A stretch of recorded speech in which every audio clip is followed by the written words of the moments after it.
Morning, we arrive in this new moment, hoping to hold on to what in us is true, what is most essential. In the next moment, we might lose it, our true self, our shining self, and plunge into the worried self, the fearful self.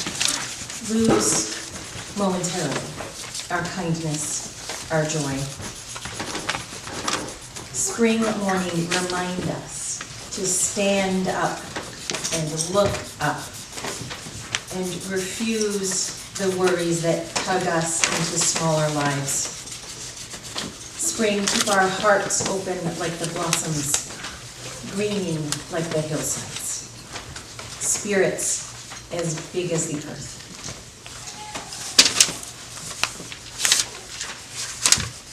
This morning, it is a great pleasure to welcome Reverend Neal Ferris, our Minister Emeritus, to our pulpit. I hope you will enjoy hearing this sermon as much as I have enjoyed the conversations that have led up to today.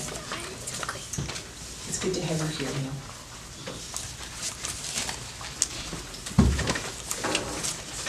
This morning, Lindsay Jean Francoeur and Emily Samuel thought we might have babies too, but the babies are not coming up front to light the chalice. Lindsay Jean and Emily are lighting our chalice this morning because, and Lily, they will be job sharing the role of Director of Religious Education at least through the end of this church year. Lindsay Jean needed more time for her family, and Emily brings skills and experience from her previous Unitarian Universalist congregation in Milford. We are very lucky to have this team working together to invigorate and deepen the religious and spiritual lives of our children and all of us. Thank you for sharing your light.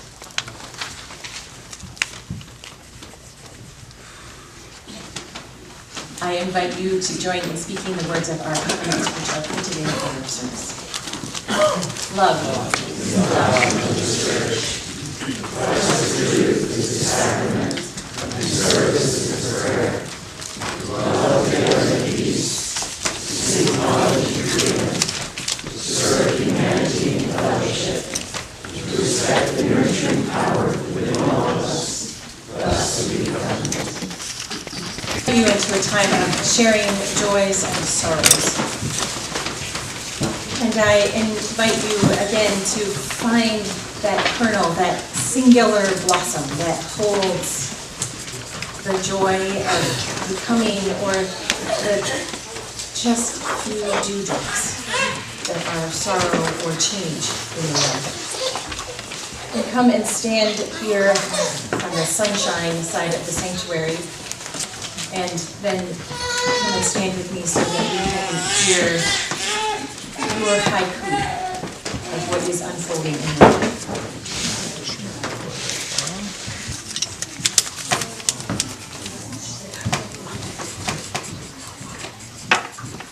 Hello everyone, my name is Rem. Some of you might know me, some of you might not, but it's been quite a long time since I have been here. I just quit my job of 2.5 years, and I took a total 180, and I went from being an assistant manager at a Dunkin' Donuts to bartending. I just finished a bartending class, and I'm applying to a few different places, and I'm really excited to start this new journey in my life and do something different and just take life by the horns and ride, you know? So I'm super excited. It's nice to see everybody back at church.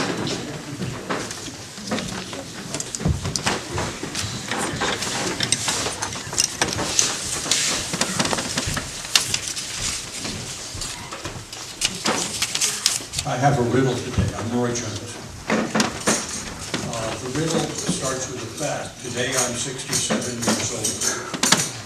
And the riddle is that a joy or a concern?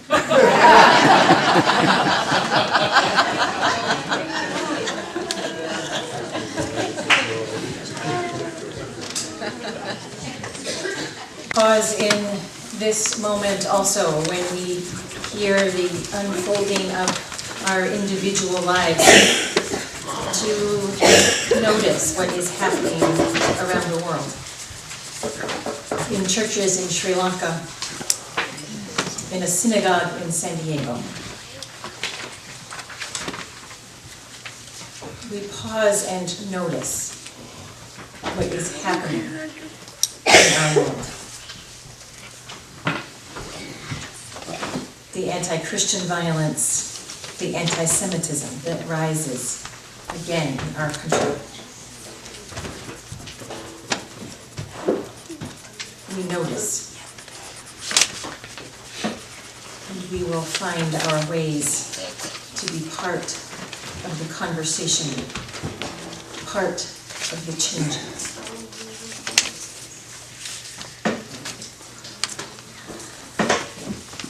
I invite you to take a breath of peace for what we hold in this room and for what we notice around our world.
Our young people and their leaders at Young Church in season.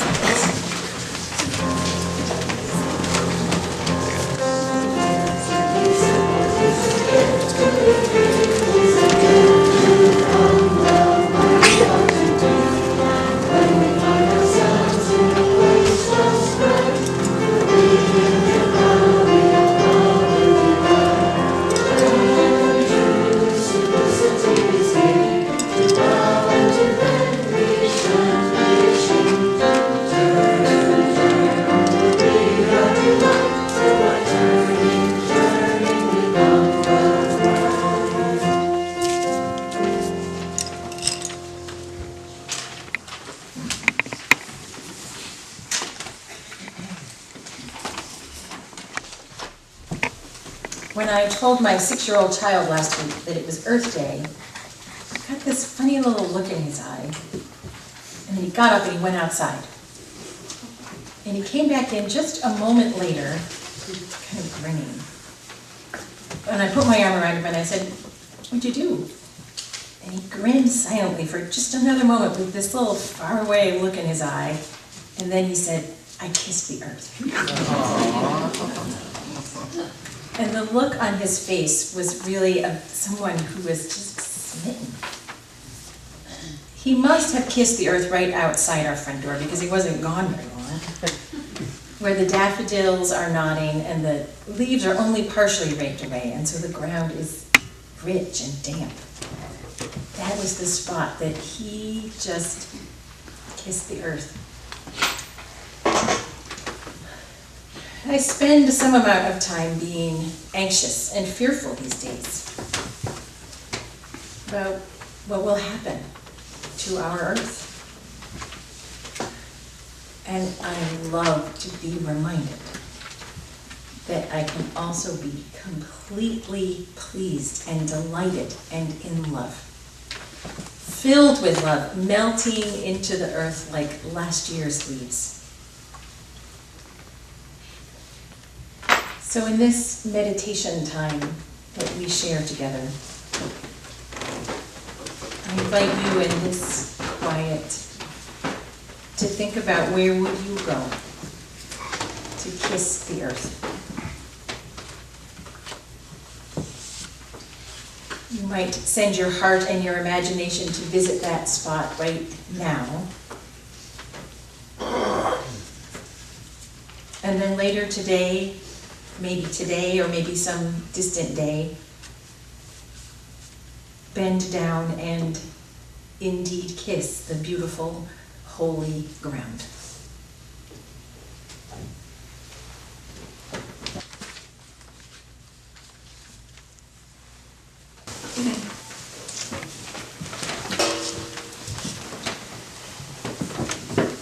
Neal chose this poem, Mountain Ash Without Cedar Waxwings, for this morning's service.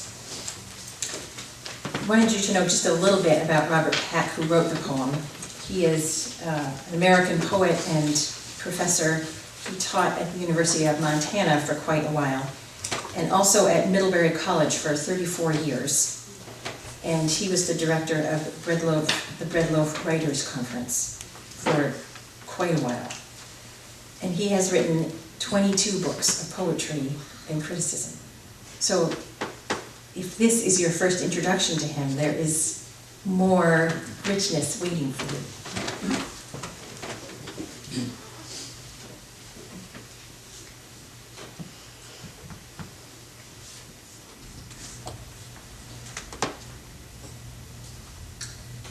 Mountain ash without cedar waxwings.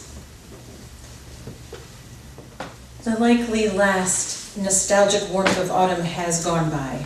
The amber leaves have fallen from the mountain ash, and still luminescent berries hold their positions on the chill, stiff branches, clustered together like orange stars, because no cedar waxwing comes to stuff its horny mouth in preparation for its migratory journey south.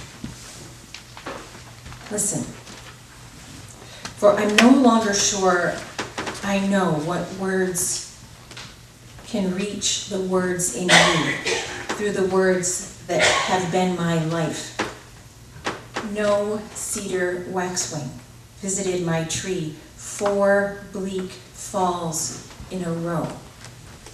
After a quarter of a century, according to my watch, because their southern habitat has been deforested at the dumbfounding rate of 82 square miles a day. And watching their not dwelling here a while, watching the silent way the orange berries seem to cry out for the yellow blur of flurried wings that gives the gaudy gold of autumn its autumnal burnishing, summons to memory the losses I could not have known life on this planet would inflict on me. I knew I would have to face my aging and my death, but not the death of forests, not of oceans, not the air. I knew I would lose my parents, lose unsuspecting friends, but not the bond that lets us share consoling voices from the past, not faith in our true mother tongue that seemed hardly a rhyme ago, generative as April mist, evocative as February snow. But now, dishonored and demeaned, language itself, like ravaged earth, betrays its own betrayers, who betray the laughter Chaucer knew, betray Shakespearean remorse, whose mind, beyond all anger and all tears, as breeding as the sun, could empathize with everyone. These are not losses of my own, losses that I can bear, my temporary life, but loss of what I once thought permanent. The woods, the ocean, and the air. Loss of the binding words that mean the meanings their intenders meant. Is it too late for me to say, for better or for worse, I feel as empty as my mountain ash, without the cedar waxwings there? I feel the loss wide as our universe of everything that I hold dear.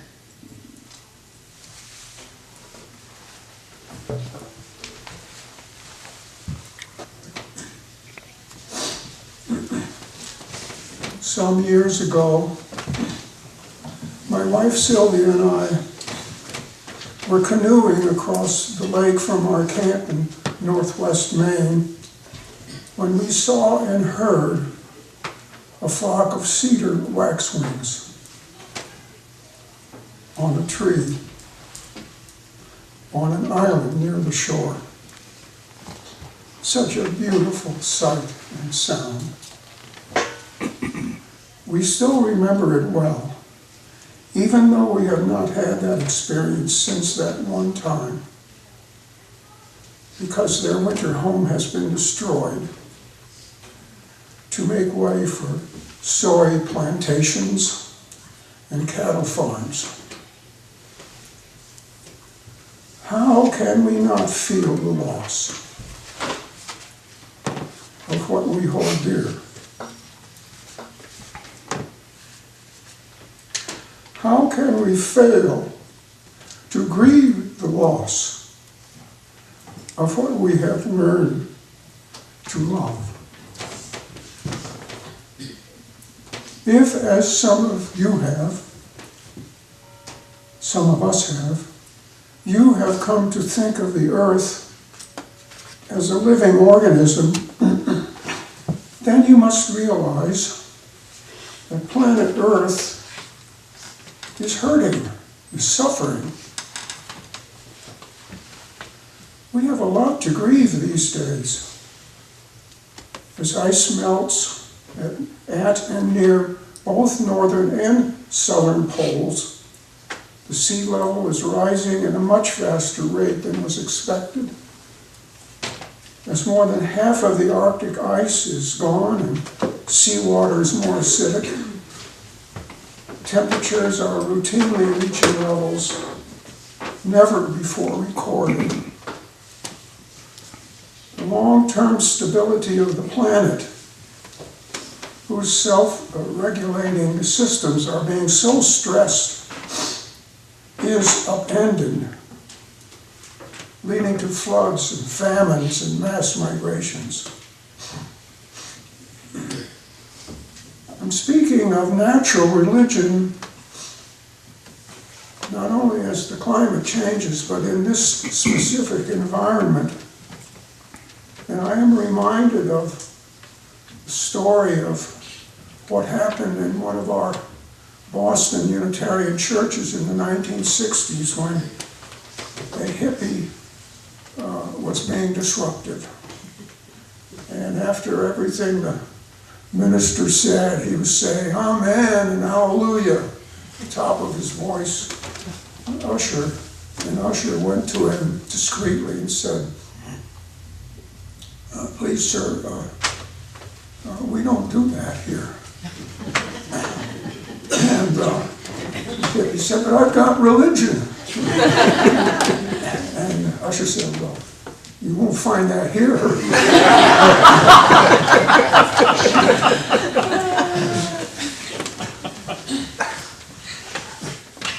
What has natural religion to do with our hurting earth? A lot. The term religion comes from the Latin religio, which means to bind together. Everyone whose life is bound together by some sort of coherent way of thinking and acting is religious in that sense. And so the question is whether our religion binds us together in a way that is true to reality, and especially whether we are respectful of the world of which we are a part, as our UU 7th principle emphasizes. And also there's the line in our benediction, respect the earth and its creatures, for they are alive, like you.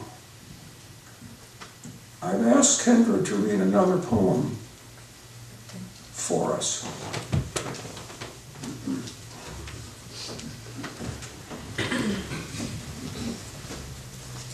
Control by May Sarden.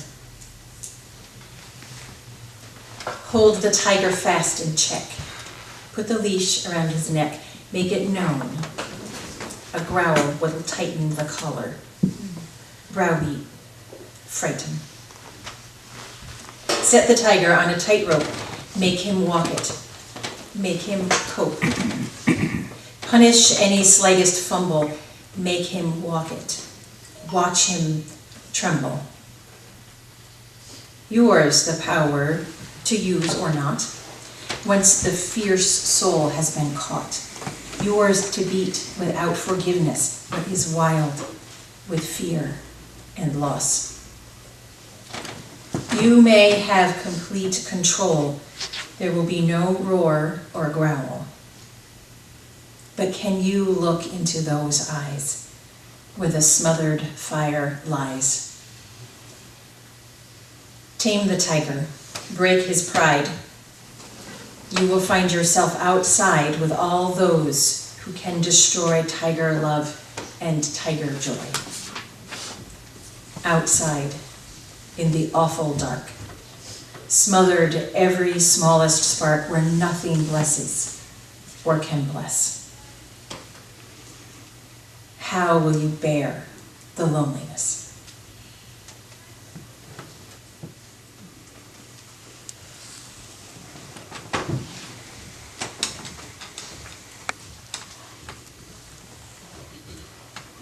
How lonely does that poem make you feel?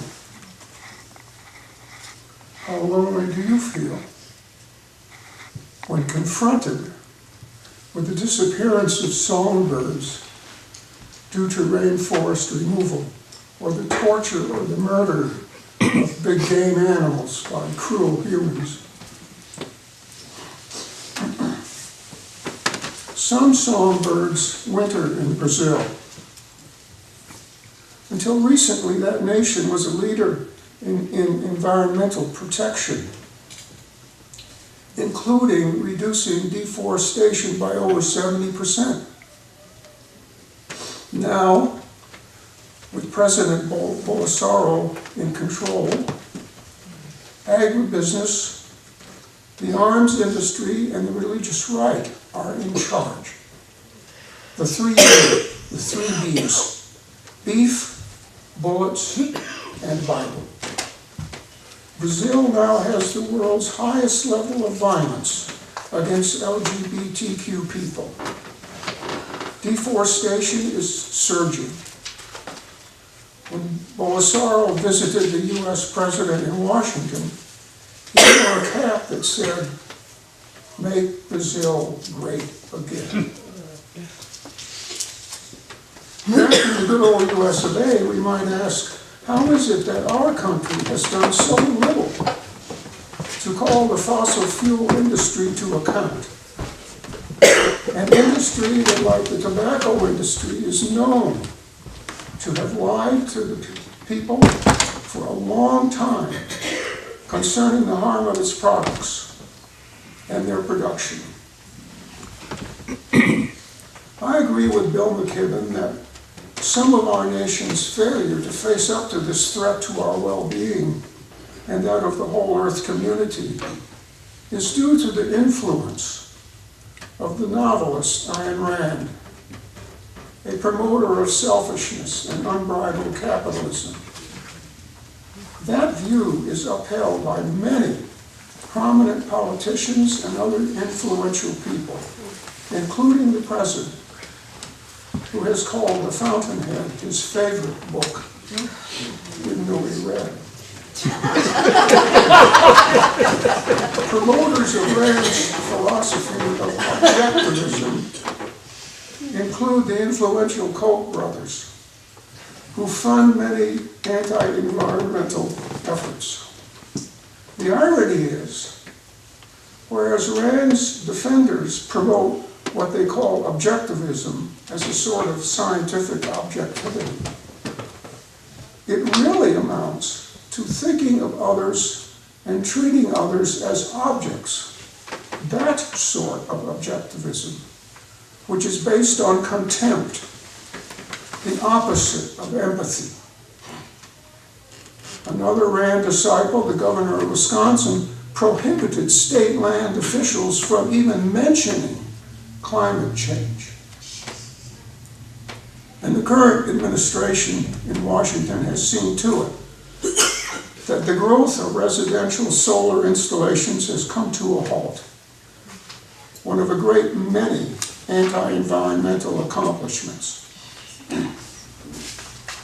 As a nation, we are on a path to self-destruction, even as solar panels and wind turbines are now among the least expensive ways to produce energy, and storage batteries are cheaper and more effective than ever. A massive program to convert to renewables as envisioned by the Green New Deal is both possible and affordable. All that stands in the way is the power of the fossil fuel industry, their bought politicians, and a duped citizenry. What's changing, as well as the climate, is the rise of a citizens' movement, especially among the young, that is working to address these issues. I'm happy to note we are a part of that movement. But one of the things that confronts us is the fact that most people in our country who think of themselves as religious are opposed to natural religion. They're more interested in escaping the real world in favor of their individual salvation. Even so, we may be thankful that many of the younger people who are awakening to the perils that we face are not of that persuasion. They would resonate with natural religion, if they don't already, if it were voiced to them in plain language that they can understand. Language that conveys both the grief that is a consequence of the loss of contact with nature, and also of the love that such contact can engender. Natural religion affirms what we know by instinct, that we live in a world that is full of feeling. There's no such thing as a thought without a feeling underneath it. The feeling is first in the world at large, and that true morality, including the golden rule found in all religions worthy of mention, is based in empathy, in sympathetic resonance with another living being, whether human or other animal or even a plant. Without the ability to feel such sympathy, we are literally lost. That is the essence of natural religion. As I read Charles Eisenstein's two books that some of you have been reading and discussing, The More Beautiful World Our Hearts Know Is Possible, and Climate, A New Story, I've been pleased to see how much of his writing resonates with natural religion, including the themes of woundedness due to separation, objectification, and the perverse need to dominate and control, and also the interconnectedness of all parts of the real world. That, as John Muir put it, when one tugs at a single thing in nature, he finds it attached to the rest of the world. Here's just a bit of depressing data regarding the human despoiling of planet Earth. We learn of whales and sea turtles with 20 to more than 80 pounds of plastic in their stomachs, as no more than 9% of plastic waste is being recycled, the rest winding up in landfills and eventually the ocean. We read of huge swaths of the ocean amounting to garbage dumps. The Great Pacific Garbage Patch between Hawaii and California spans an area twice the size of Texas. Every minute, an amount of trash, much of it plastic, equal to the contents of a dump truck, enters the ocean every minute. One analysis predicts that by 2050, the plastic in the ocean will outweigh the fish. Dozens of companies, including Dow, ExxonMobil, Chevron, and Formosa Plastics, formed an alliance to end plastic waste, believe it or not. They pledged $1 billion to fund recycling and cleanup. Sounds good. But these same companies are also investing $65 billion to expand plastic production in the United States. And more than 333 new petrochemical projects are underway, including the largest facility of its kind on the Gulf Coast. The result of an agreement by the US President and Saudi Arabia. Exxon alone plans to spend some $30 billion on its Growing the Gulf venture. The new facilities will require a lot of water in an area already prone to drought and vulnerability to hurricanes. A lot of this is thanks to the fracking revolution that has dramatically lowered the cost of producing plastic, making plastic an important source of profit for big oil, and providing another reason to drill in the face of climate change. These are but a few examples of the results of big oil companies contradicting their own scientists concerning climate change and conducting a deliberately deceptive, largely successful PR campaign to convince the public of the harmlessness of their work. Now that more people, including some state governments, have caught on, the companies are trying to convince us that they are genuinely concerned and working to help develop clean energy. Much too little, too late. Charles Eisenstein tells us of the importance of grounding environmentalism in something other than data treated objectively, namely real emotional contact. In other words, love. The Unitarian Charles Darwin devoted a lot of his time to the study of earthworms, not just out of casual interest, but because he was learning what was lovable about them. He came to realize that you cannot love what or whom you don't know, and that once you really know someone, you will find there's something to love, maybe a lot to love. Eisenstein helps us understand how climate instability mirrors our own derangement. That insight is nothing new to indigenous people, who have always paid close attention to their feeling contact with the other life beings. As I said in my book, Natural Religion, Eisenstein wants us to reassert something that has been considered downright sinful in many religions. And that is a sort of animism that enables us to be open to the mind and feeling of nature, so that we may be able to ask, what does the earth want? He urges us to pay close attention.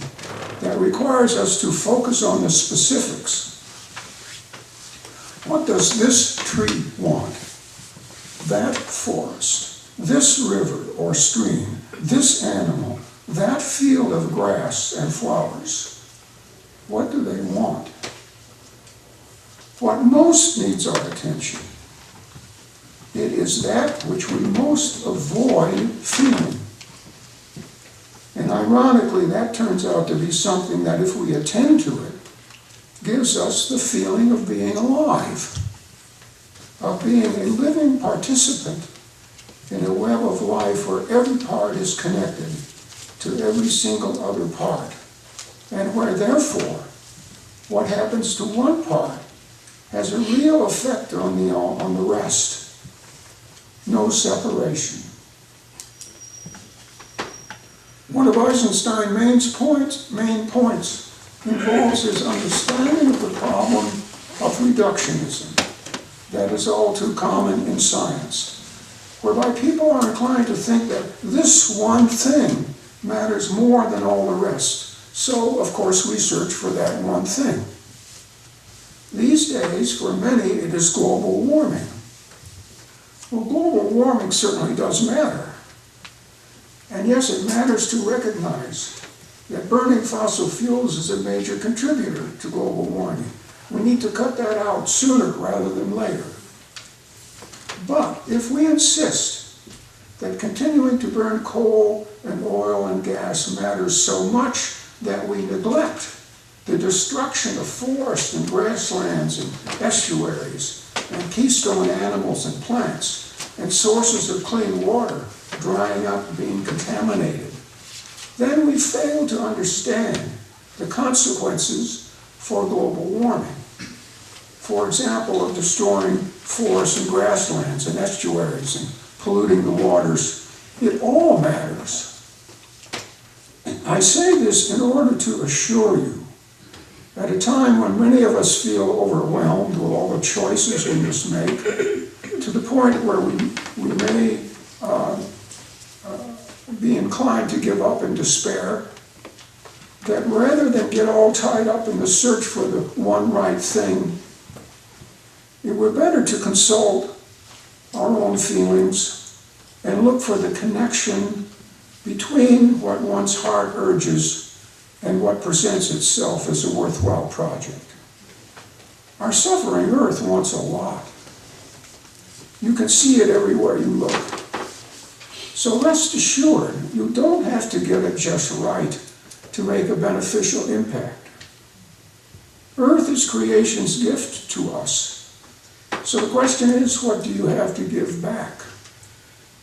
That's worth some thought. Or you may be clear about that already. It need not be only one thing. You can give money to an environmental group that works to protect forests and the ocean and endangered species, and also find something near at hand when you can take a hands-on approach. Planting trees, cleaning up a polluted site, taking care of a suffering animal, joining the campaign to pressured Nestle and others to stop using single-use plastic packaging. Remember, it's all connected. It's all connected. You can never know the extent of the impact your good piece of work might have. Think of the impact of one Swedish teenager who decided to protest government inaction on global warming. Huge impact.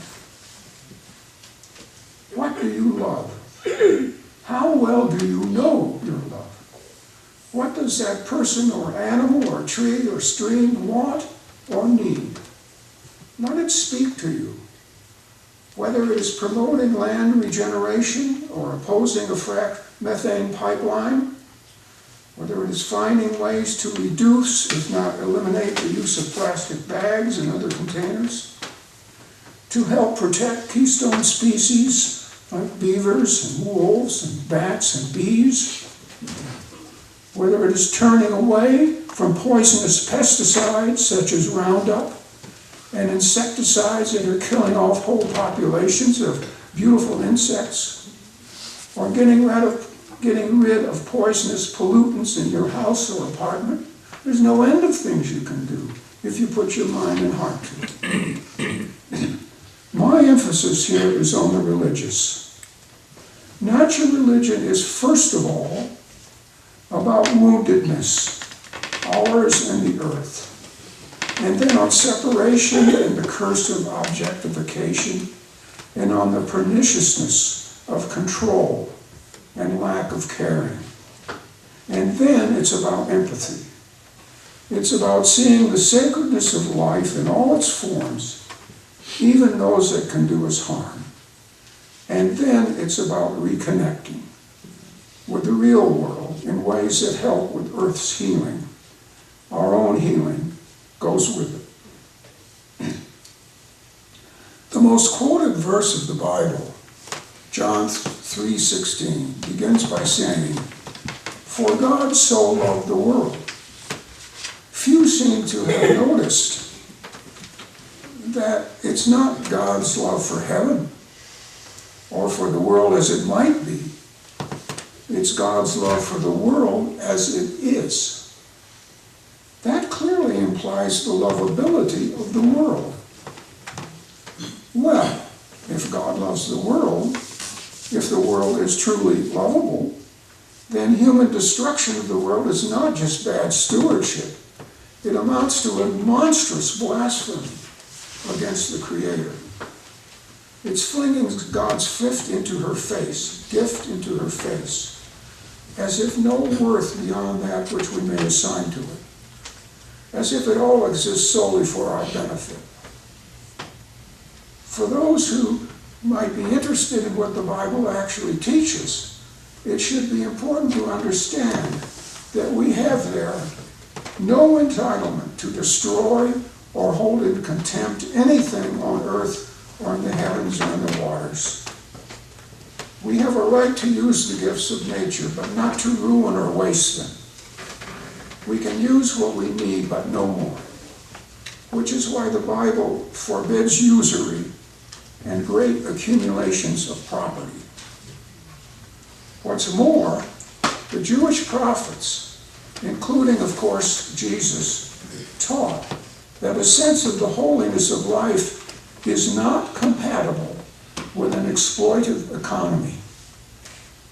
It is not possible to know that life is holy if you are content to live from economic practices that daily destroy life and diminish its possibility. The prophet Isaiah was very direct in asking, "What do you mean by crushing my people, by grinding the face of the poor?" It is ironic indeed that the religion of the Bible, so-called, has been perverted by some people into a religion of people who worship money and power over others. A religion that stands silently by while a predatory economy ravages the world and plunders whole communities. As part of the normal practice of power, the modern Caesar prepares to destroy the world by spending $2 trillion to upgrade our nuclear war-fighting capacity, thereby perpetuating another nuclear arms race. Former U.S. Defense Secretary William Perry has called that insane, and that is what it is. How we live in this world, how we work, how we think of ourselves and others, how we think and feel about the earth and its creatures, these are questions of the gravest religious significance. When we understand that we are living parts of the earth organism, acting our parts among other creatures, all made of the same earth, then our acts can have significance, and we may become soulful artists of living. Joseph Campbell wrote regarding a mythology for our time that he called No More Horizons, meaning that as we explore both inner and outer worlds, there's no end to what we may discover. Hopefully, that discovery will include more realization of our capacity for love and empathy and the feeling of interconnectedness with all life that may then propel us to works of both self and earth healing. In order to facilitate such healing, we must learn how to stop numbing ourselves by drugs and distracting entertainments and communication devices. We might even revisit the concept of the kingdom of God as proclaimed by Jesus, whose parable of the mustard plant had God's reign on earth as invasive, as subversive of the empire of his day. There's also the Gospel of Thomas, the teaching there that God's kingdom is spread out over all the earth, but men do not see it. Maybe if we learn to look more through the eyes of children, and yes, of women, and certainly of indigenous people, we will see more of it. In the words of an elder of the Koji tribe of the Colombian Sierra Nevada, concerning the vegetation and the waters that humans are destroying and polluting, if you knew she could feel, you would stop.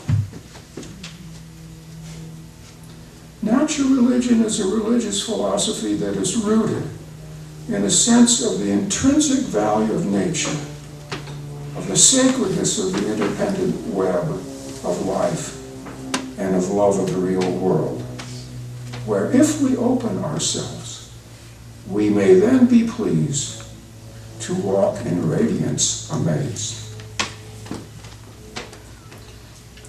As the light comes down and is praised. But one thing more. Love and loss go together. Can't have one without the other. To feel that love in its fullness, we must feel the loss of what we hold dear. Only then can the love stay rooted in us and grow.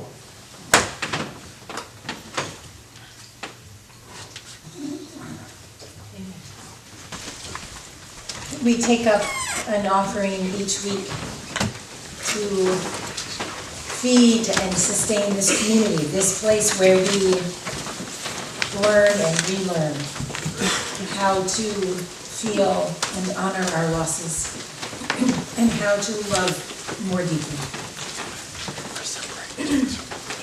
This place where we remember the most tender part of ourselves and deepen our connections with those here in this room and with life in the widening circles around us. There are candles available up front as always if you wish to kindle a little bit of that spark of radiance, the morning offering for the love of this congregation. will never receive.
So that we can be pleased to walk in radiance amazed.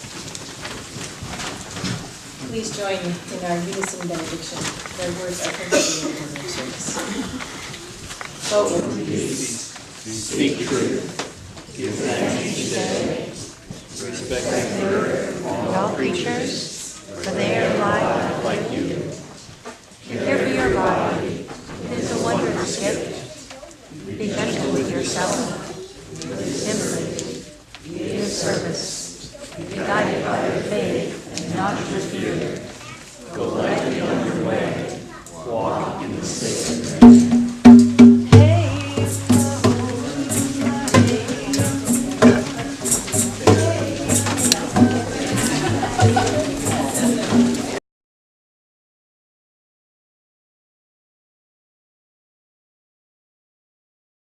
And also, later, she said that she realized that her, urgency and pain and frustration and anger had kind of at times overwhelmed the message. That even her own daughter, who was then a young adult, was so frightened.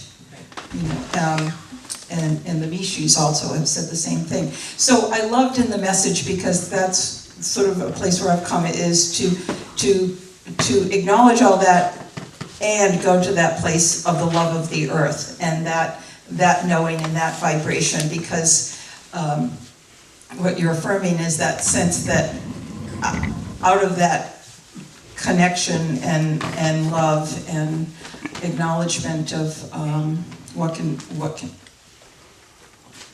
has been lost, can then come inspired action, so that it's felt from that place of love. And I know just recently I came across a book, Morning Altars, and because I'm out with my dog Lulu really early, these beautiful creations in the book, there's no time for that.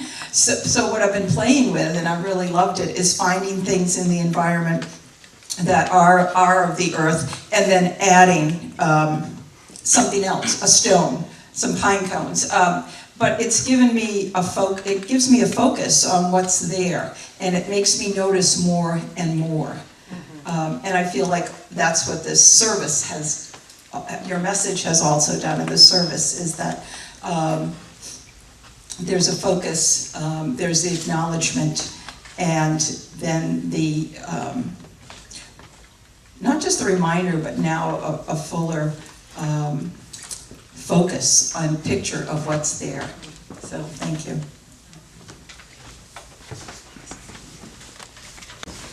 Neal, it's so very hard for me not to get discouraged.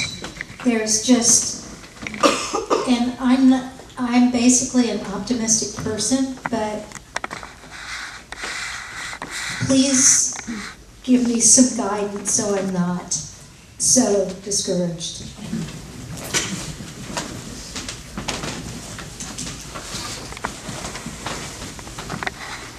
Well, I was trying to encourage everyone to take heart in the fact that, first of all, if you don't get all tied up in searching for the one right thing to do, but consult your heart, and there's something that your heart tells you to do.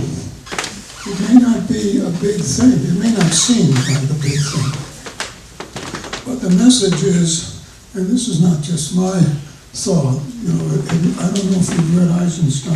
No, I haven't. Well, it's worth doing. He's very repetitious. That's the one problem I have with his books. But I think he has a lot to say. I think one of his main messages is that anything that you do, it doesn't have to relate directly to global warming, because it's all connected. If you do anything that helps to save or protect trees, clean water, anything like that, then that's important. These days, we're getting this message that if we don't stop burning fossil fuels tomorrow, we're sunk. Well, it's not that simple, because forests, for example, are extremely important in all kinds of ways in addressing global warming. Saving forests and planting more trees is probably more important than stopping burning fossil fuels, although I'd be the last to say that fossil fuel business isn't important. It is. It's all important. But if you can find, you probably already know of things that you can do that may not seem very big. But when this young woman in Sweden, when she decided she had to do something, so she just stood out there, what was it, 1 day a week, and who would have thought? But the point I'm trying to make is, you just never know. And we shouldn't be knocking ourselves on the head all the time because we're not saving the world. I mean, who do we think we are, But there's something you can do that resonates with your love of the earth, and and I have a list of suggestions that I made, and the first one is take time to enjoy each day, greet it with praise and thankfulness, because that helps give you the energy to do what you feel you need to do. It really is all connected. And that's the best answer. Maybe others have better ways of expressing that than I do. There's a group in the congregation who've been doing Joanna Macy's practices for some time, and I think her work is just brilliant for addressing discouragement. She started working with, it's the Seabrook. Yes. Protesting the Seabrook power plant. And then she went out to the whole world, but she calls her work despair work, which is a little stronger version of discouragement. But she's really thinking about the fact that we get sunk by our discouragement and our despair, and we don't take action because we're so overwhelmed by how discouraged and despairing we are. That the grief that Neal talked about is so big that it immobilizes us, and it's happening to great swaths of people that we're just going under because we don't know what to do with it. And one of the practices that this small group in the congregation has been engaging in is called a truth mandala. And we make a circle of ourselves, and in the center there are 4 objects, one for rage, one for grief, one for numbness, and one for fear. Which I'm looking at Sylvia, do I have the things? I always think of fears and I always leave out. What's that thing? And people take turns stepping into the middle and speaking their rage and sorrow and grief and numbness. And frequently it comes with crying and raging. The one for anger is a stick, and we're clear that it's not applied to any people. But it can be just to hit the ground. It actually makes a difference in how you can physically manage your anger, and it releases something. So I'm really thinking about how to do more of that work with more people, to give people more access to somewhere to do this, get at the grief. I'm pointing at Neal talking about that, so that we can also get at the love, so that the love can provide the energy and not get swamped by the huge amounts of discouragement and grief. Because the discouragement and grief that comes up around the planet is also the old stuff that it comes from just our own personal lives, which can be pretty huge. I've probably experienced that. So that's my thought.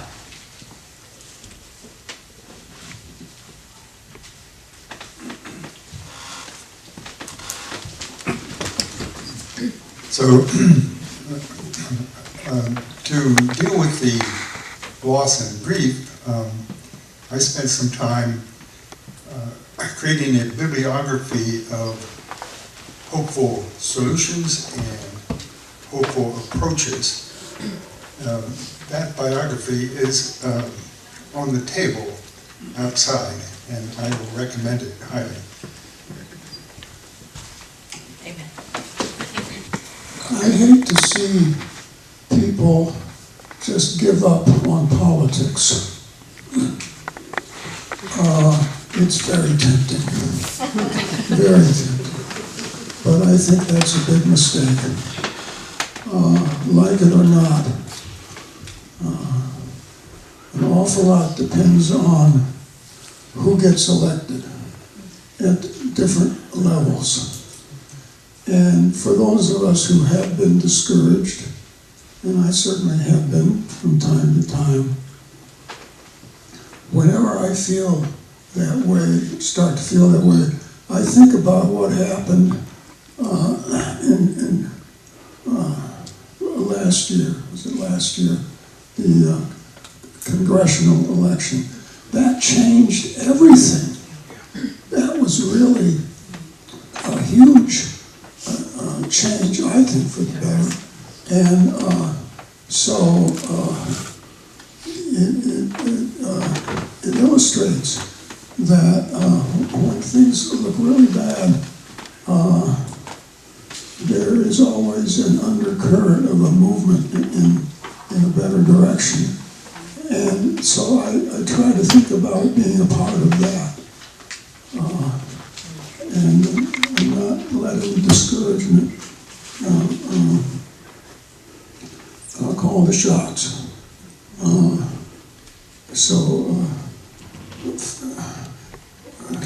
If you're tempted, as I think we all are from time to time, to just give up on that, I hope you'll reconsider, because there's no doubt in my mind it's so terribly important that we're involved, and not just at election time, but certainly time leading up to it. I get discouraged. But just recently, I forgot what state it was now, Minnesota, Wisconsin, one of those, the gerrymandering that the Republicans had done, the judges ordered them to reform the districts. To reform the districts because of the gerrymandering that went on. And that gave me a little bit of hope that maybe the courts are just going to start enforcing this idea that there has to be some kind of fairness and some kind of recognizing what's going on and doing something about it. Because otherwise, it's really depressing when you look at the way, when it seems that politics is going toward, you're putting your party that you belong to ahead of the country in which we all live. It's so mind-boggling stupid that it just really bothers me. It's just, ugh.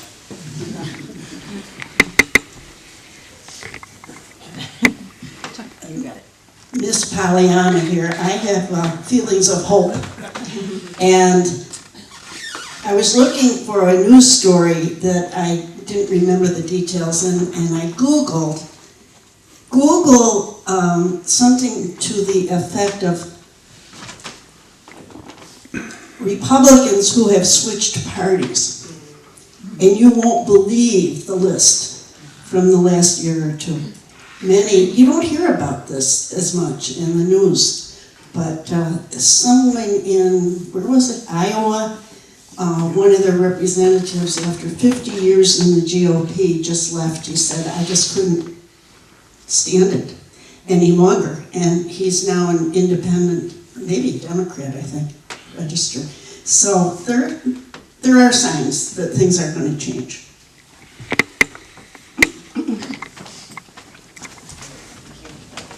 So my personal prescription for despair when it comes to politics in the world is reread Howard Zinn, because his focus has always been the small, powerful little movements started by individual people, and it's just wonderful to go and reread him.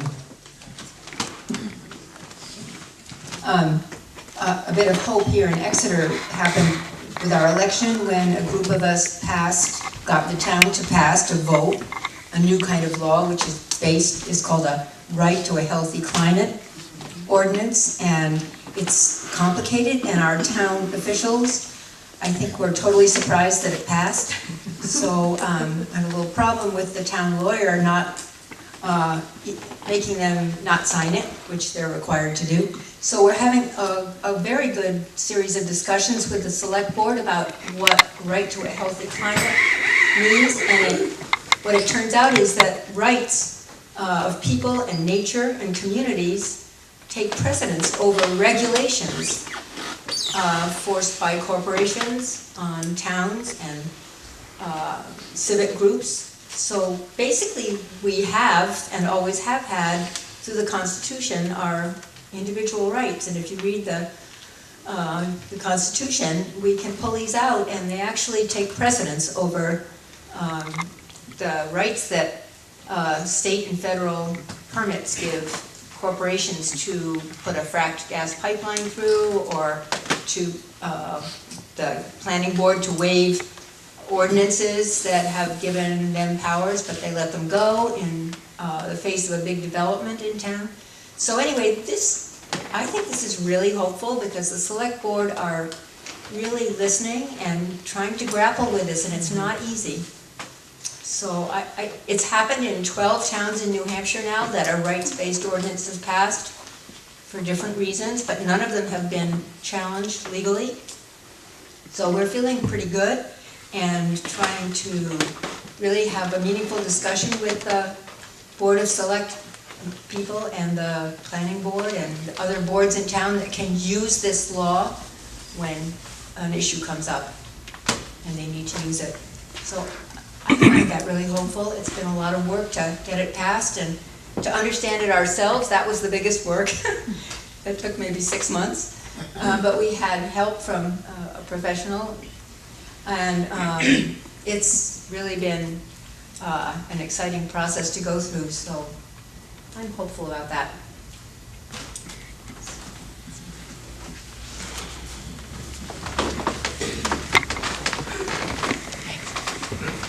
My name's Kathy, and I've been a member of the church since 1987, but I haven't really come to church in the last 12 years. But I still consider myself very much a member. And I just want to say a little bit about my personal journey in terms of the environment.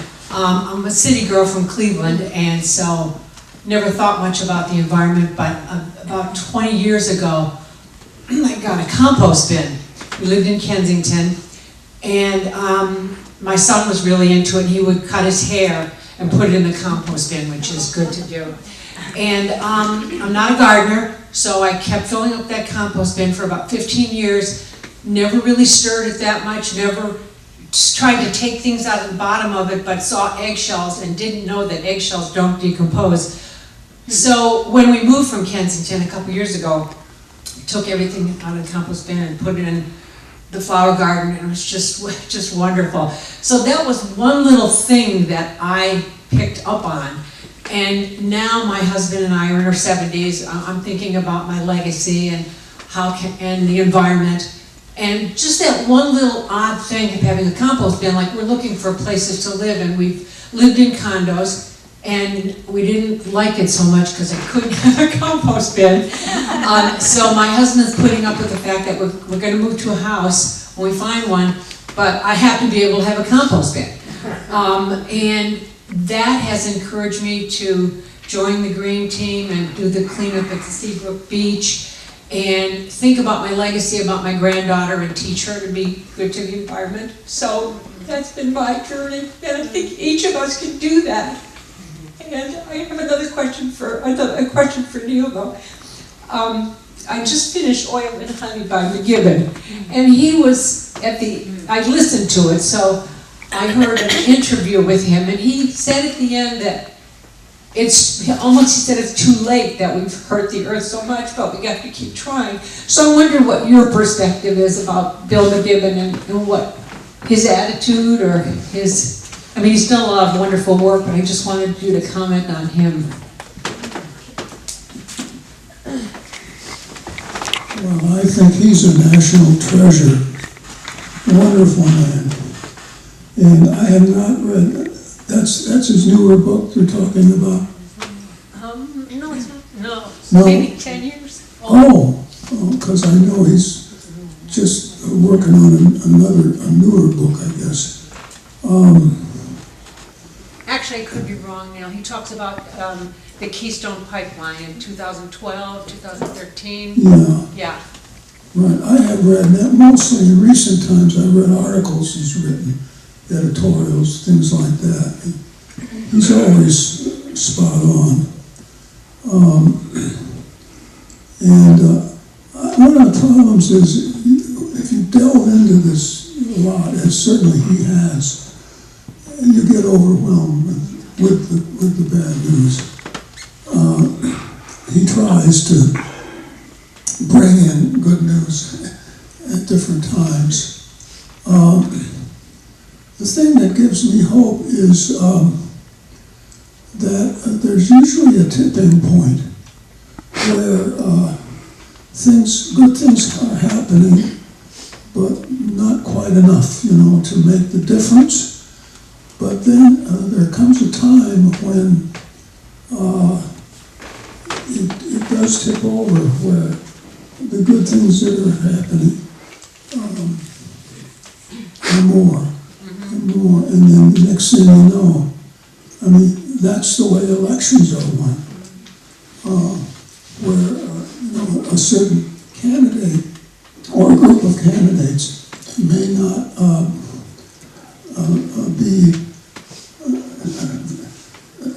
may not seem to be very successful, but something happens, and then the next thing you know, it takes off.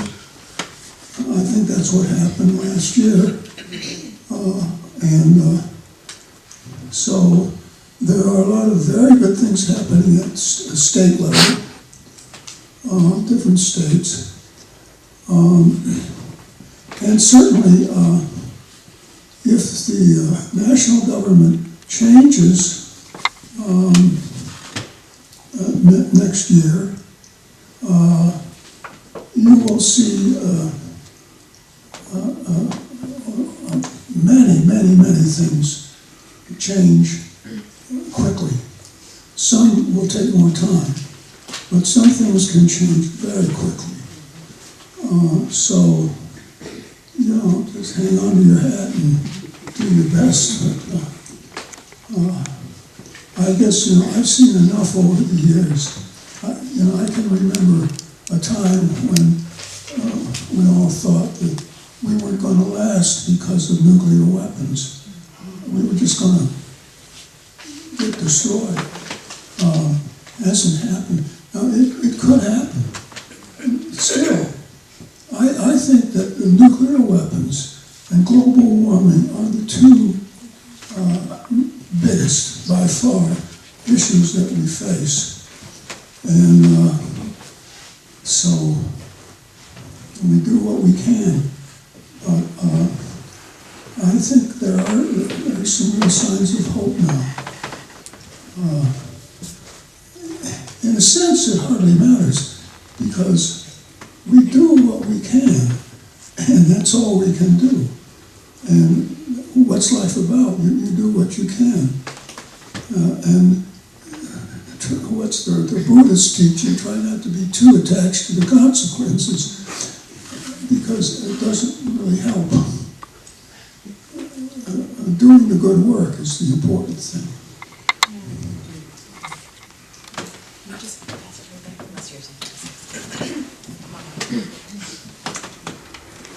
So I'm responding just to the mood in the room, and I do feel a heaviness. And I think one of the best questions to ask is, have you heard a good joke lately?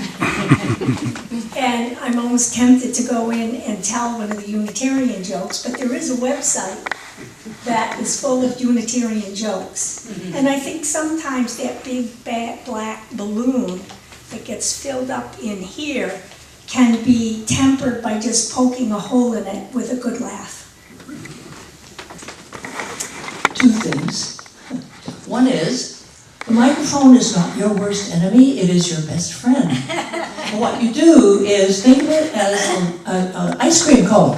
And if you don't hold it right up to your mouth, it's going to melt and run right down your arm, and then won't you feel like a fool? The other thing is, just back to the local level of things we can do, I noticed on the Exeter, New Hampshire government website the other day, the rain barrel sale. They have an annual rain barrel sale. And you can get a rain barrel at a pretty low price. I have 3 of them. I hardly ever have to use the hose in the garden anymore. You'd be amazed how much rain, how much water adds up under one little spout in one little rain. And it is a small thing, doesn't cost much, you just shove it under the downspout, and there you go. Right here.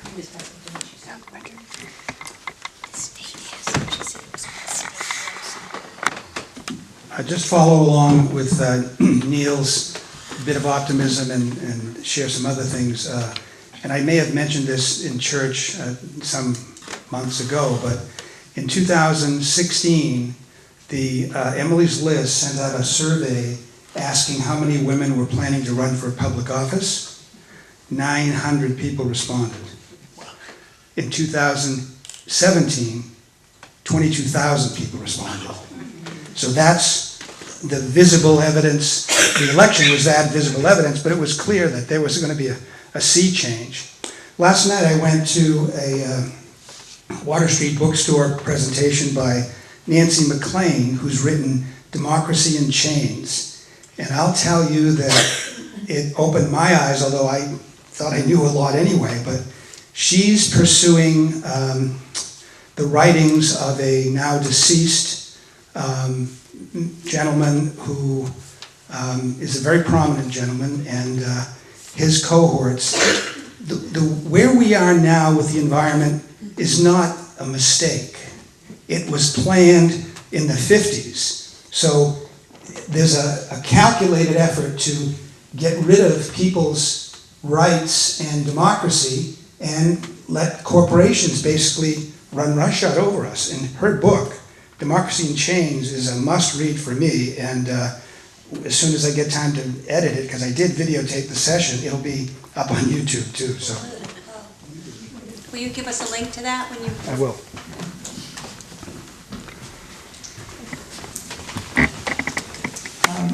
Just a couple more things would be, Swedish connection, I had noticed a small article where, I guess, in Stockholm and some of the larger cities, litter was a real problem. So someone just started the idea of plogging, which was picking up litter while you jogged. And so I've been practicing plocking, I think it is, plocking, of picking up, especially at the beach or wherever, things when I'm walking. And I think those are the sea changes, these, like you say, these actions from the compost to small and large make a huge thing. We just don't see it because they may be isolated. And I think it's Bucky Fuller that has the analogy of the trim tab. And the trim tab is the little, I'll say truth but not fact here if I get it right, but it's like the little rudder on the rudder of huge ships. And that little trim tab is what moves the ship, basically. It starts with the trim tab and then the rudder.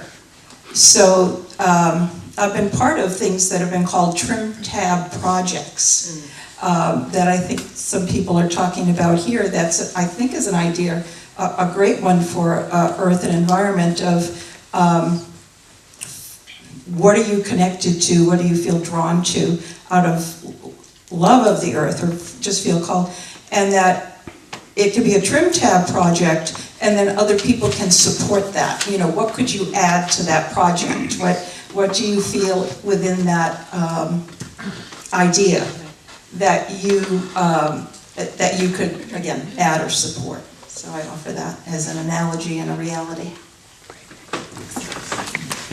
So there was we said we would do a talk back and then do a think over, talk over. So maybe we'll just turn our ship slightly here from, I mean, I think we already drifted into deeper waters, but, and sort of go from simply the response to the sermon to this conversation that Sylvia suggested. And so if you need to rebalance yourself, there's still bagels up here.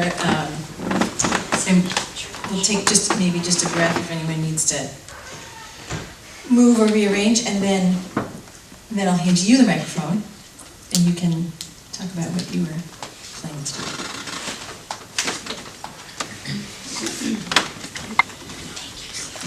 Thanks to everyone from Active Hope and Green Team and the Social Justice Committee. We talked about this by email, how we might just organize a trim tab kind of thing, which is perfect. I have some 3x5 cards, which you could write your name on if you wanted and your contact information, and just something that you would like to do to help the earth, the ecosystem, animals. We can pair off or do whatever's convenient for threesomes or whatever you'd like, but just talk it over with someone else and write it on one of these cards. And then Jim and I will tabulate these or make a list to put in FUUSE. And then perhaps we can add on to what each other is doing. I would love that. That sounds so good. I love that term, trim. Does that make sense? It makes no sense, but it sounds great. Well, we'll inspire each other.